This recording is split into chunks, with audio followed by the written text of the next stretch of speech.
कि जनाब तलाक हो गई है, अब सामान जहेज़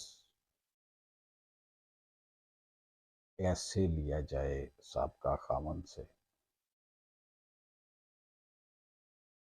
ये जो क्वेश्चन ऑफ लॉ है, बड़ा इम्पोर्टेंट क्वेश्चन है ये।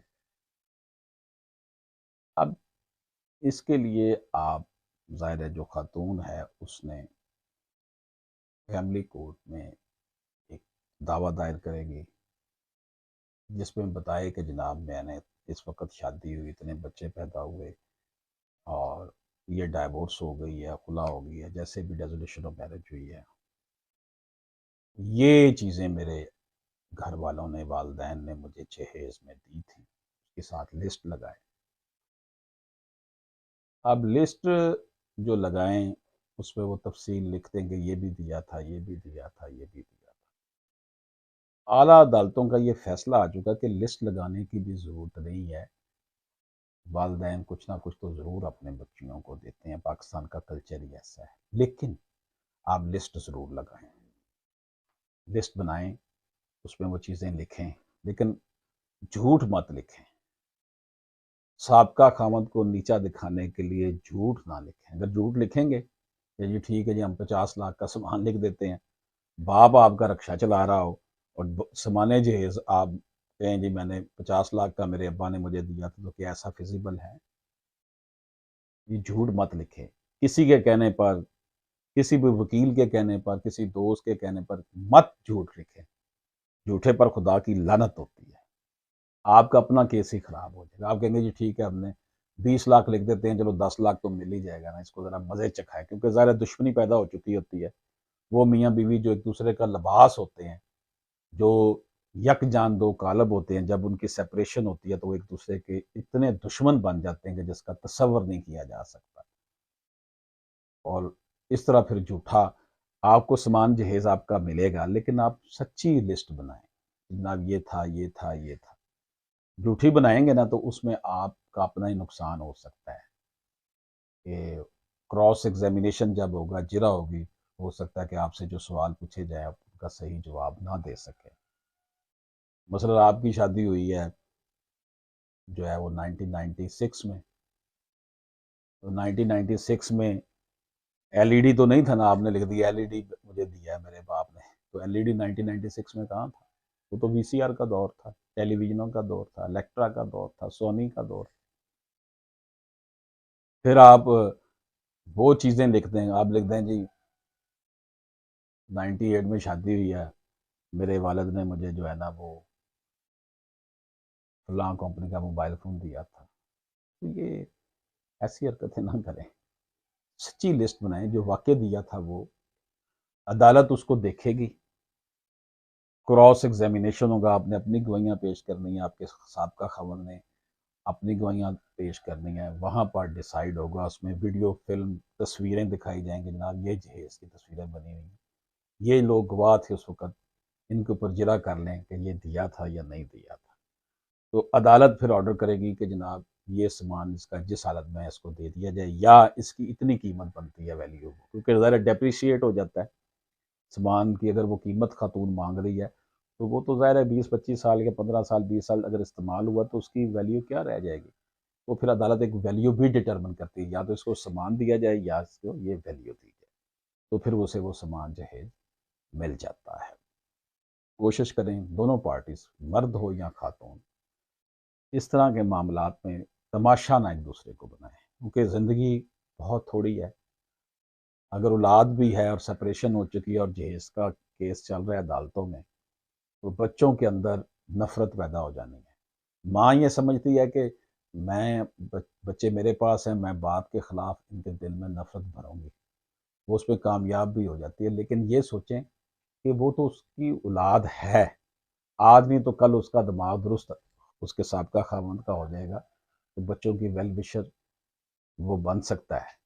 बहरहाल सामान जहेज ज़रूर मिलेगा जनाब, लेकिन लिस्ट सच्ची बनाएं। मुसलमान झूठ नहीं बोला करता, किसी के ऊपर भौतान नहीं लगाता। हमने अपने आप को मुसलमान साबित करना है। हम जो है वो इंतकाम में इतने अंधे हो जाते हैं कि हम जनाब ना इतना कुछ लिख देते हैं कि बस अल्लाह हाफिज हमारा। 12 सामान जहेज जो मांगा जाए वो मांगा जाए जो वाकई हो, आपको आपके वालिदैन ने दिया था और आपको ये मिलेगा भी इंशाल्लाह। हाँ जी, ये क्वेश्चन के मुश्तरका खाते है और उसमें आपने ज़मीन खरीदना चाह रहे हैं, तो उसका कब्ज़ा कैसे मिलेगा? देखिए, मुझे पाकिस्तान में ये एक बहुत बड़ा मसला है मुश्तरका खातों का। पाकिस्तान में लिटिगेशन की बहुत बड़ी वजह ये मुश्तरका खाते भी हैं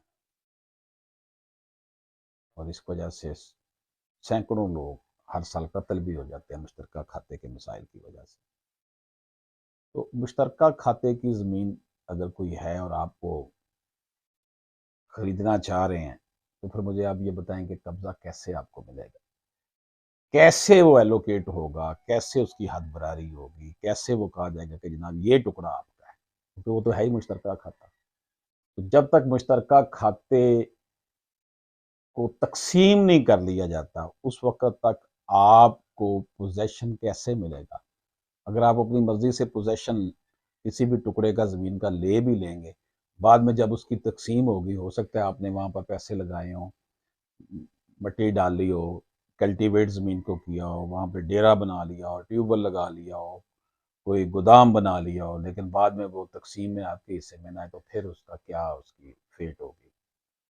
तो इसलिए मुश्तरका खाते की ज़मीन जो है, जब तक तक़सीम नहीं उसका होगा खाता और एलोकेट ना हो जाए, उसकी हद बरारी ना हो जाए, डिमार्केशन ना हो जाए, तब तक आपको वो ज़मीन नहीं खरीदनी चाहिए। अगर आप खरीद लेते हैं, तो फिर उसकी तक़सीम करवाएँ पहले, तब आपका जो पीस ऑफ लैंड होगा, उस पे आपको पोज़ेशन मिलेगा। वरना फिर लड़ाई झगड़े ही हैं, जो मुश्तरका दूसरे लोग आपके साथ होंगे, जिनकी वो खाते में मुश्तरका हो के वो कहेगा जी ये मेरे हिस्से आता है, वो कहते हैं जी मेरे हिस्से आता है। तो ये फिर आपके लिए बड़े मसाइल पैदा होंगे। तो जब भी आपने मुश्तरका खाते में से कोई ज़मीन खरीदनी है, तो पहले देख लें कि आपने फिर लिटिगेशन में जाके उसको तक़सीम करवाना है, तब आपको आपका प्रॉपर जो पोज़ेशन है पीस ऑफ लैंड का, वो तब मिलेगा। औरत को तलाक हो चुकी हो, यही क्वेश्चन है हमारे सामने, और वो अपने बच्चों की गार्डियनशिप लेना चाहती है, बच्चे उसके पास ही हैं, क्या उसको गार्डियनशिप मिल सकती है? ये है हमारा सवाल। देखें, नेचुरल गार्डियन तो बाप होता है, बाप को तो गार्डियनशिप लेने की ज़रूरत ही नहीं है। लेकिन बाज़ औक़ात ऐसे हालात पैदा हो जाते हैं कि बच्चे जो हैं वो माँ के पास होते हैं, बाप ने जो है वो माँ को डाइवोर्स दे दी होती है, बच्चे माँ के पास ही रह रहे हैं, तो माँ ने उनके डे टू डे मामलात के लिए, अफेयर्स के लिए, उनकी तालीम के लिए, उनके बे फॉर्म के लिए, उनके मुख्तलिफ मामलात के लिए गार्डियनशिप की फिर ज़रूरत पड़ती है। तो उसके लिए वालदा सिविल कोर्ट में गार्डियन कोर्ट होती है, सिविल अदालत नहीं होती हैं ये, तो गार्डियन कोर्ट में एक पिटिशन फाइल करेगी कि जी मुझे गार्डियनशिप दी जाए। गार्डियनशिप के लिए जो है कि वो फिर अदालत उसको नोटिस करेगी बच्चों के बाप को, और फिर दोनों फ्री कैन की बातें सुनेगी, शहादतें लेगी, गवाहियाँ लेगी, फिर फैसला करेगी कि माँ को गार्डियनशिप देनी है या नहीं देनी।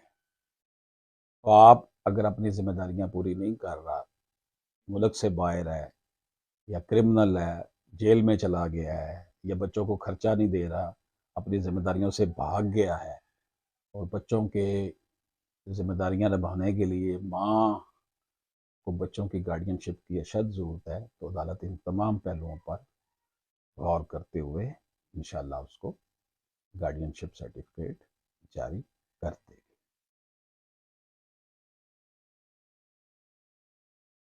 हाँ जी, ये जो क्वेश्चन है कि आपके ख़िलाफ़ किसी शख्स ने झूठे बहतान बनाए हैं, आपके ख़िलाफ़ झूठी जो है वो बातें की हैं, आपको वो बदनाम कर रहा है,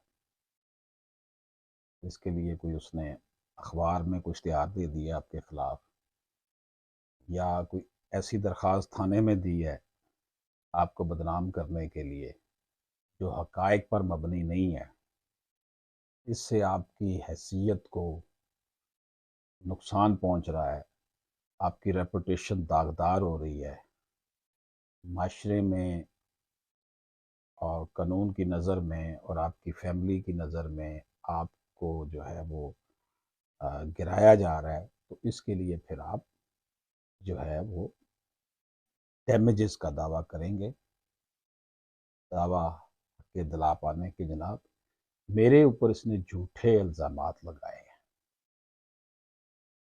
झूठे इल्ज़ामात लगाने को जो लगाएंगे, इसको अब ये साबित करे कि ये जो बातें इसने फ़लाँ जगह पर की हैं, ओरल की हैं या रिटन की हैं, कहीं दरख्वास्त मेरे ख़िलाफ़ किसी महकमे में दी है, थाने में जाकर इसने को मेरे ख़िलाफ़ दरख्वास्त दी है, उस पर ये बातें लिखी हैं कि जनाब मैंने इतनी शादियाँ की हैं, मैंने इतने लोगों के पैसे हड़प कर लिए हैं, मैं इस तरह का हूँ, मैं इस तरह का, यानी कि मेरी हैसियत को नुकसान पहुँचाया। तो उसके लिए फिर आपने सिविल कोर्ट में डैमेजेस का दावा करेंगे। डैमेजेस का जो दावा है उसमें आप उसके ऊपर सबसे पहले आप उसको एक लीगल नोटिस भेजेंगे, 14 दिन के अंदर अंदर तुमने ये जो मेरे खिलाफ बातें की हैं इसकी खुलेआम माफ़ी मांगो और इतने पैसे मुझे अदा करो जो तुमने मुझे मेरी शोहरत को नुकसान पहुंचाया।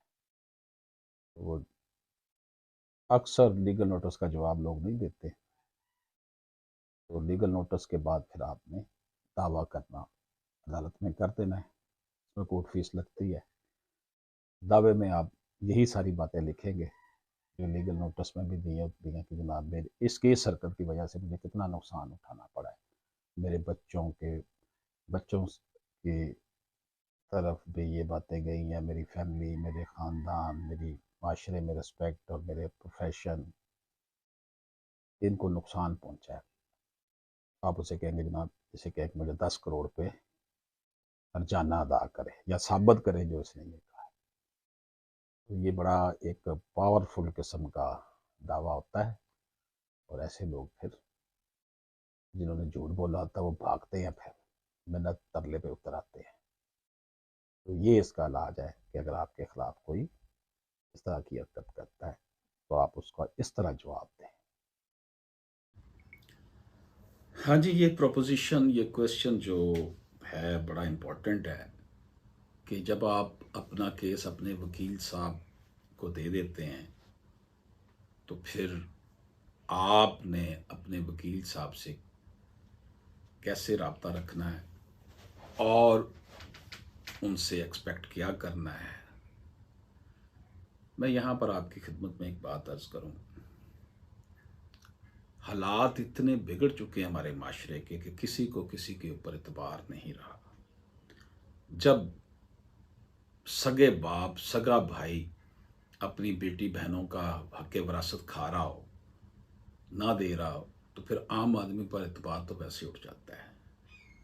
तो आप अगर विरासती प्रॉपर्टी का हिस्सा लेने जा रही हैं बेटी बहन, तो आपने वकील इसके लिए एंगेज किया है, तो वकील साहब के साथ आपका ट्रीटमेंट क्या होना चाहिए, इस हवाले से हम मुख्तसर सी गुफ्तगू करेंगे और इस सवाल का जवाब ढूंढने की कोशिश करेंगे।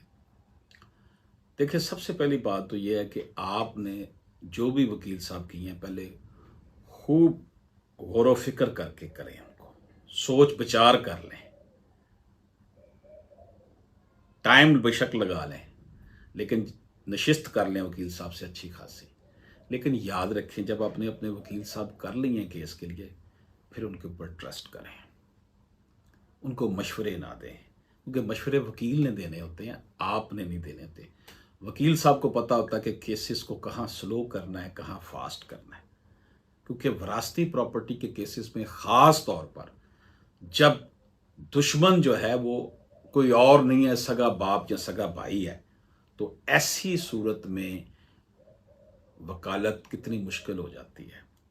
तो आपका असल डिसीजन ये है कि आपने अपने कौन से वकील साहब किए हैं। जब आपने इत्मीनान कर लिया है तो फिर उनको, वकील साहब को दिन रात तंग मत करें, व्हाट्सएप पे मैसेज करके, फ़ोन करके, अब क्या होगा, अब उन्होंने ये कर दिया, अब उन्होंने ये कर दिया, अब हमने ये कर दिया। ये चीज़ें जो है ना, आपके वकील साहब के असाब पर जब आप तारी हो जाएंगे तो आपका केस वो फिर उस तरह नहीं लड़ सकेंगे जिस तरह वो चाहते हैं, क्योंकि आपकी ये फील्ड नहीं है। अगर ये फील्ड आपकी होती तो फिर आप वकील क्यों करते, खुद ही अपना केस अदालत में ले जाते, खुद ही लड़ते। जब आपने वकील सब कर लिए हैं, जो भी किए हैं, जैद किया है, बकर किया है, उनके ऊपर फिर मुकम्मल ट्रस्ट रखें। इतना ज़रूर रखें कि आपको पता हो कि इस डेट पर क्या कार्रवाई हुई है, लेकिन इंस्ट्रक्शन ना दें अपने वकील साहब को, मशवरे ना दें, क्योंकि आपने, ज़रूरतमंद तो दीवाना होता है, उसने कहना इसको ये भी कर दें, उसको ये भी कर दें, उसको ये भी कर दें। भाई, अगर ये सारा कुछ आपने खुद ही करना था तो फिर आपने वकील साहब क्यों किए? आप खुद ही चले जाते अदालतों में, खुद ही केस लड़ते। अब आप मशवरे दे दे के अगर अपने वकील साहब की मत मार देंगे, उनको टेंशन देंगे, तो वो आपका केस अच्छी तरह से नहीं लड़ सकेंगे। वो बददिल हो जाएंगे कि ठीक है, इससे मैंने फीस तो ले ली है, लेकिन इसने तो मेरा नाक में दम रख कर रखा है, इसने तो मेरा जीना हराम कर दिया है। तो हर वक्त 24 घंटे टेंशन, अब ये मैसेज, अब ये मैसेज, तो उससे क्या होगा? आपने जिस शख्स की ये जिम्मेदारी लगाई है कि आपने मेरे हकूक के लिए लड़ना है, आपका अगर उसके ऊपर अदम एतमाद होगा, अदम तावन होगा, तो वो आपके लिए कैसे लड़ सकेगा? फौज को अगर अपने कमांडर पर ही यकीन नहीं होगा कि मेरा कमांडर जो है वो सही लड़ रहा है या नहीं लड़ रहा, तो फिर फौज कैसे लड़ सकेगी? कमांडर ने लड़ाना ना।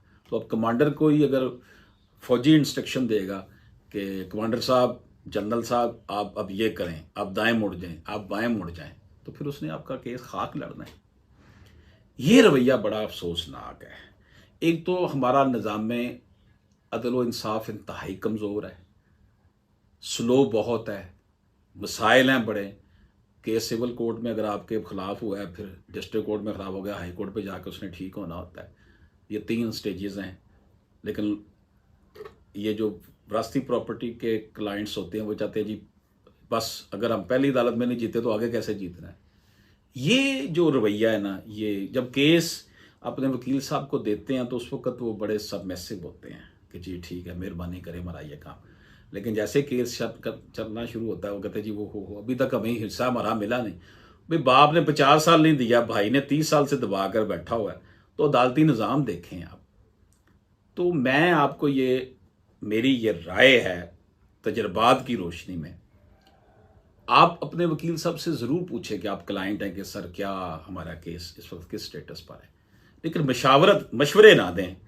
वो अगर कह रहे हैं ना जी हमने इस तरह लेकर चलना, अब आप उसको ना मशवरे दें। 10 लोगों से आप मशवरे करके, 10 वीडियोस देखकर, 10 लोगों की बातें सुनकर आप एक नया मशवरा अपने वकील साहब को देंगे तो आप अपना केस ख़राब कर रहे हैं। वकील साहब के पास फुल अख्तियारात होते हैं जब आप वकालतनामा लिख के देती हैं कि ये आपकी तरफ से जाके वहाँ पर पेश हो रहा है, आपका नुमाइंदा बनकर पेश हो रहा है, गोया कि आप खुद पेश हो रहे हैं।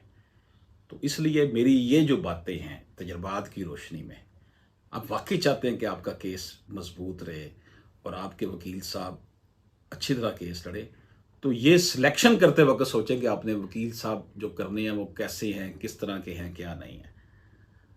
लेकिन जब आप सिलेक्ट कर लेते हैं तो फिर उनके ऊपर एतबार करें।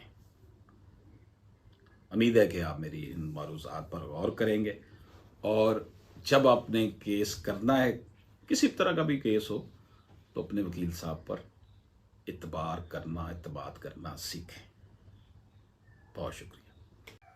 पाकिस्तान में ख़वातीन को हक़ वरासत देने का ट्रैक रिकॉर्ड बड़ा ही गंभीर है।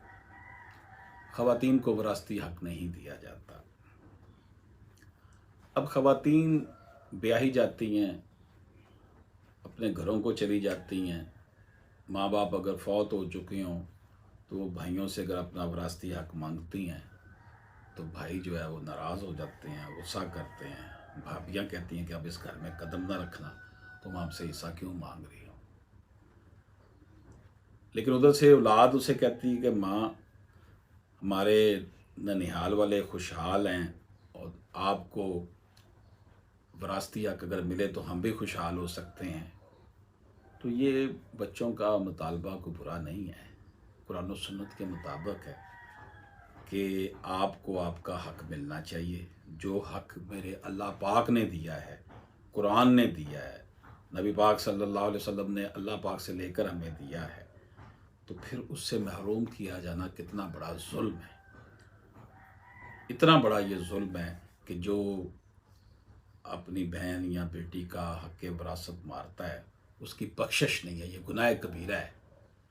ये हद है जो अल्लाह ताला ने बयान किया। अल्लाह ने कुरान मजीद में वाज़ेह फरमा दिया कि इसका ये हिस्सा है, ये इसका हिस्सा है। तो अल्लाह की जो हद को तोड़ता है उसकी बख्शिश नहीं है। तो अब ये सवाल पैदा होता है कि बेटी बहन कहती है कि जनाब मेरे पास तो कोई डॉक्यूमेंट भी नहीं है, जो प्रॉपर्टियाँ कुछ बेच दी हैं, कुछ कब्ज़े में हैं भाइयों के, और मुझे मेरा विरासती हक चाहिए, तो मैं अब क्या करूँ। तो उसके लिए कोशिश करें कि जो जो प्रॉपर्टीज़ हैं उनको आइडेंटिफाई करवाएं, उनकी निशानदेही करें। उस इलाके के रजिस्ट्रार के पास जाएं जहाँ पर प्रॉपर्टीज़ हैं, उस इलाके के पटवारी के पास जाएं, वहाँ जाकर दरख्वास्त दें कि जनाब मेरे वालिद के नाम ये प्रॉपर्टी थी, अब उसकी क्या स्टेटस है। तो वो आपको डॉक्यूमेंट्स देंगे। बाज़ औक़ात वो डॉक्यूमेंट्स नहीं देते आपको पटवारी, वो दूसरी पार्टी से मिले होते हैं। तो आपने एड्रेस लिख देना उसका कि जी फ़लाँ जगह पे मेरे अब्बा की प्रॉपर्टी थी, फ़लाँ जगह पे मेरे अब्बा जान की प्रॉपर्टी थी, फ़लाँ जगह पर है, फ़लाँ जगह पर थी, वो बेच दी गई है। जो अगर बिक भी गई होगी ना, तो अगर आपका विरासती हक बनता है ना, तो वो जिसने ख़रीदी होगी उससे अदालत आपको लेकर देगी। इसको कहते हैं लिस्पेंडेंसी। तो डॉक्यूमेंट्स अगर नहीं हैं और आप विरासती हक अपना लेना चाहती हैं बेटियां बहनें, तो वो उसको आइडेंटिफाई कर दें, लिख कर दे दें अदालत में, बयान करें, पर्टिकुलर्स डिस्क्रिप्शन में लिखें कि जनाब फ़लाँ इलाके में भी प्रॉपर्टी अब्बा की है। आप अदालत ऑर्डर करे उनको कि जनाब उसके डॉक्यूमेंट्स लेकर आएं। अदालत के पास एम्पल पावर है, सिविल कोर्ट के पास बहुत ताकत है। इतनी ताकत है कि क्योंकि ये मामलात जो हैं ये बड़े इंपॉर्टेंट होते हैं, सिविल कोर्ट ये ऑर्डर करती है। तो इसमें आपको घबराना नहीं चाहिए, बस सब्र से काम लेना है। टाइम लगता है क्योंकि पाकिस्तान का जुडिशल सिस्टम बड़ा कमज़ोर है, स्लो है, प्रेशर बहुत है इसके ऊपर। लेकिन ये है कि जीत हमेशा हक की होगी, क्योंकि अल्लाह पाक हक के साथ होता है। आपके पास डॉक्यूमेंट्स नहीं भी हैं तब भी आप अपनी विरासती हक का, मेरी बेटियां बहनें जो हैं वो हिस्सा लेने के लिए केस दायर कर सकती हैं। इंशाल्लाह अल्लाह आपका जो है वो साथ देगा। ये जो सवाल है कि एग्रीमेंट टू सेल आपने किया, आपने कुछ रकम प्रॉपर्टी की अदा भी कर दी, लेकिन मालिक अब आपको उस प्रॉपर्टी का कब्ज़ा नहीं दे रहा और ना ही बकाया रकम आपसे वसूल कर रहा है। तो इस क्वेश्चन का जो हल है, इस प्रपोजिशन का जो हल है, ये जो मसला है, इसके लिए आपको स्पेसिफिक परफॉर्मेंस का दावा सिविल कोर्ट में करना होगा। दावा इस्तकरार हक, कि ये एक हक आप क्रिएट हुआ था, आपने एग्रीमेंट टू सेल किया, पैसे कुछ दे दिए, अब जो मालिक है प्रॉपर्टी का, घर का, ज़मीन का, उसकी नीयत ख़राब है, वो ना तो आपको कब्ज़ा दे रहा है, ना आपसे बकाया पैसे ले रहा है।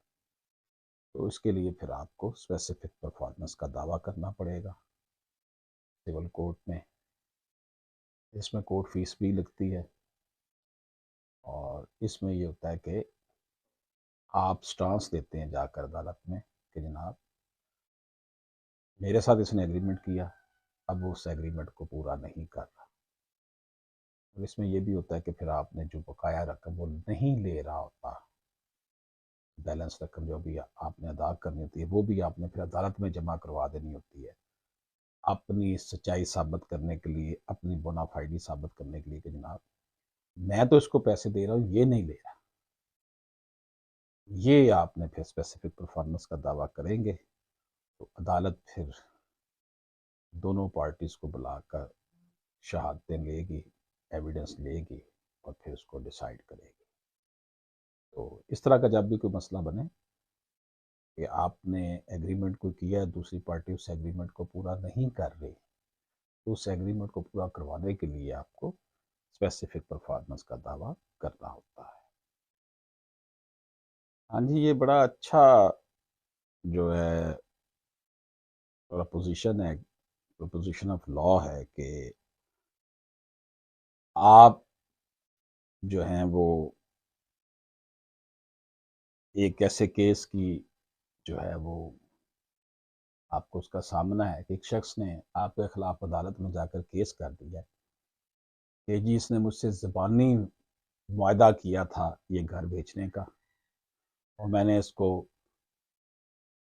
20 लाख रुपए एडवांस भी दे दिए थे और बाकी 5 लाख रुपए या 10 लाख रुपए रहते हैं, ये वो पैसे नहीं ले रहा और ना ही मुझे घर का कब्जा दे रहा है। ये लोग झूठा केस भी कर देते हैं। तो अगर आपको इस तरह के झूठे केस का सामना अगर करना पड़े तो घबराने की ज़रूरत नहीं है। ऑरल एग्रीमेंट को साबित करना बड़ा मुश्किल होता है। तो अदालत जिसने आपके ऊपर झूठा केस किया होगा, अदालत उसको कहेगी ठीक है आप गवाहियाँ लेकर आओ, वो बंदे 2 गवाहियाँ भी पकड़ कर बेशक ले आए। लेकिन अगर आप 20 लाख रुपया जो है वो किस तरह दिया गया, क्या पे ऑर्डर में दिया गया, चेक में दिया गया, कैसे अदा किया गया, अगर वो कहेगा ये नकद दिया गया तो नकद रकम तो लोग उठा कर नहीं ना इस तरह फिर रहे होते हैं।